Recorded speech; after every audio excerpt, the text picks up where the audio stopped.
Արգարժան պարոն Հասանով, հարգելի գործընկերներ, սիրելի հայրենակիցներ, այսօր 9-րդ գումարման առաջին նիստն է եւ կարծում եմ, որ արժե նախ շնորհակալություն հայտնել մեր ողջ ժողովրդին,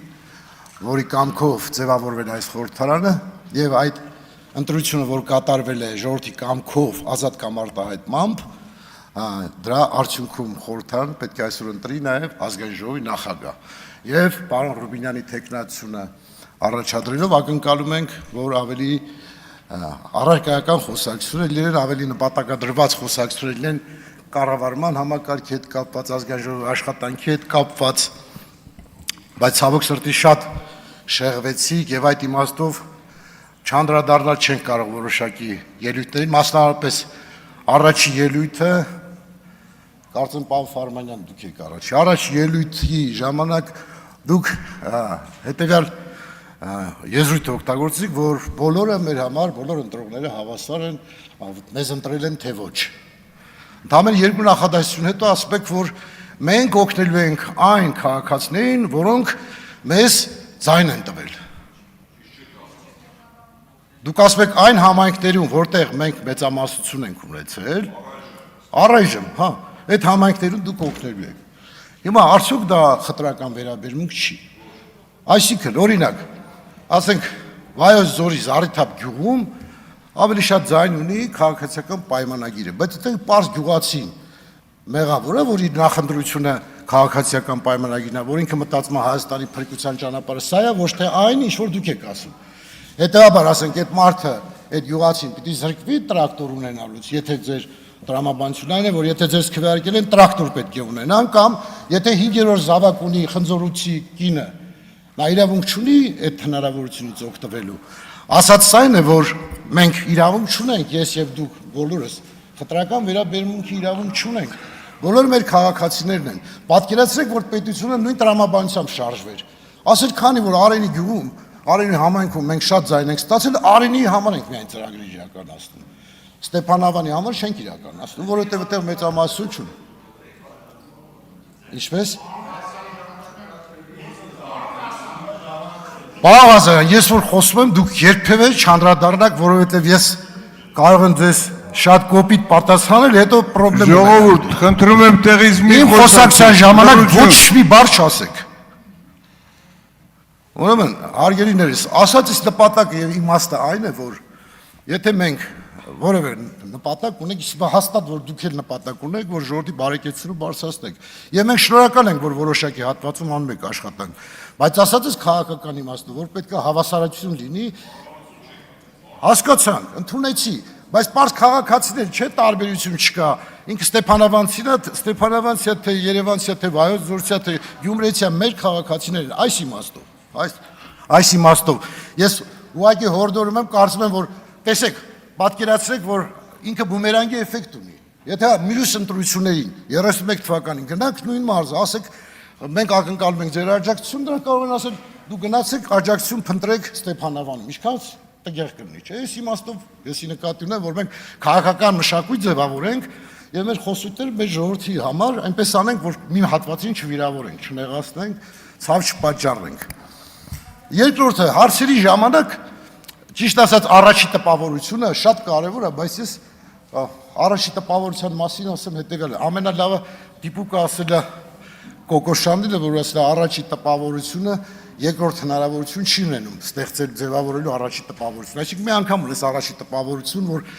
մարդը քո մասին այդ տպավորությունը կազմի, այդ կարծիքը կազմի։ Եվ առաջի 4 հարցերը ճիշտ է իմ գործընկերն նշեց, բայց առաջի 4 հարցերի բարձունակությունը ճիշտ չէր, դրվածքը անընդհատ նույն հարցը տալը եւ նույնիսկ այնքան ձևակերպումը հստակ չէր, որ պարոն Ռուբինյանը վերաձևակերպեց հարցը, ասաց որ դուք ցանկանում եք ասել, որ ես հատուկ ծառայությունների հետ առնչվել եմ, թե ոչ, ասում եմ ոչ։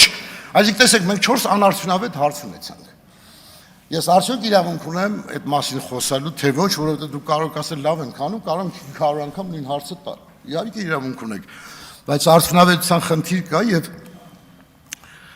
միգուցե անհամեստ հնչի, մի հատ անհամեստ բան եմ ասում, էլի ինձ ասում, բայց նոր civilnet-ի լրագրողն ասեց, այս 5 տարվա մեջ մեր ուսումնասիրությամբ դուք ամենաշատ հարցերն եք տվել եւ ամենաշատ ելույթներ միասին։ Հիմա այդ անհամեստությունը ասում որ իրավունքի իմաստով որ հարցերը երբ որ տալիս ենք հարցը պետք է նպատակ ունենա այսինքն եթե դու հարցը տալիս ես հարց տալու համար դա արդյունավետ չի իսկ պետք է նպատակ ունենա մենք դա հարցը ինչի համար ենք տալիս ես հիմա ինչի համար եմ ելույթ ունենում իմ նպատակն է որ ներկայացնեմ ազգային ժողովի մեր նախագահի դրական կողմերը ձեր խնդիրն է որ թերությունները մատնանշեք եւ նախորդ 5 տարվա մեջ այն թերությունները որ նշում եք ասեք որ այ կասկածներ կան որ դուք կարող եք նիստը հավասարակշիռ չվարեք կամ եւ այլն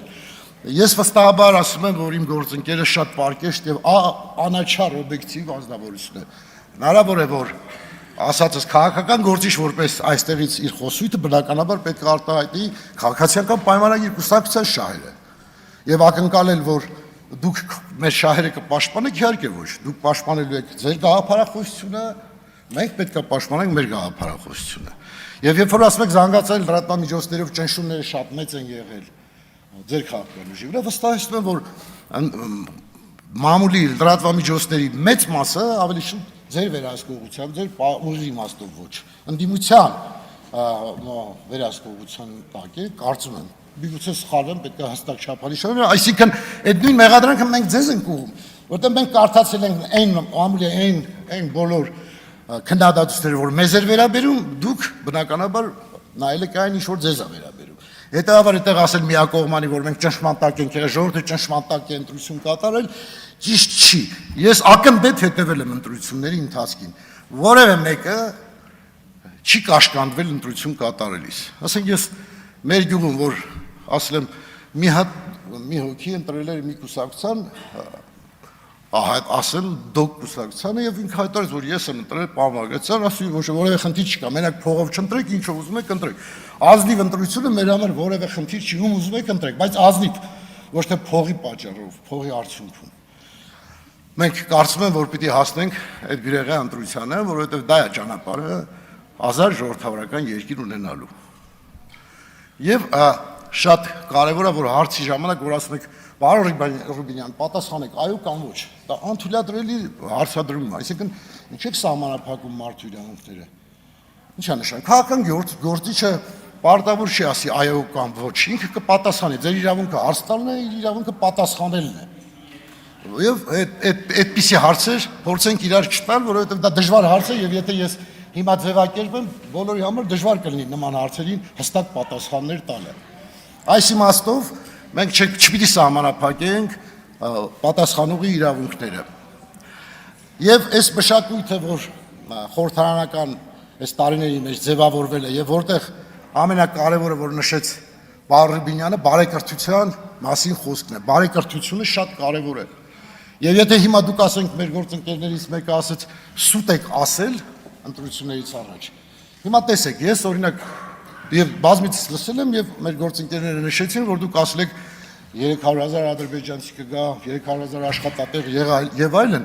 բայց ժողովուրդը հետաքրքիր միտք ունի լավ մի ձևակերպած ասում է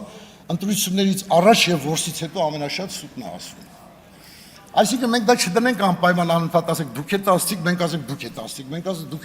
այլ կոնստրուկտիվ առաջ գնանք այսինքն մենք եթե իսկապես կա այդ 300,000 աշխատատեղի գաղափարը, որը հնարավոր է ձեր գաղափարներով պետության օգնությամբ իրականացնել, մենք պատրաստ ենք դա իրականացնել, որովհետև շատ կարևոր է մեր համար այսօր Հայաստանի Հանրապետությունում ունենալ աշխատատեղեր։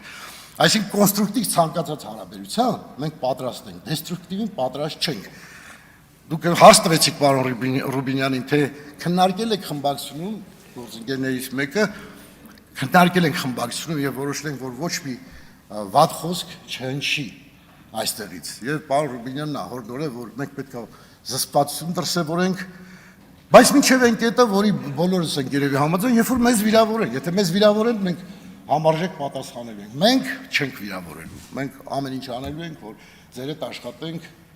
մեր պետության համար հանուն Հայաստանի Հանրապետության վստահ եմ որ դուք եք պատրաստ աշխատելու հանուն Հայաստանի Հանրապետության Շնորհակալություն պարոն Ռուբինյանին մաղթում եմ որ ընտրվի եւ կարողանա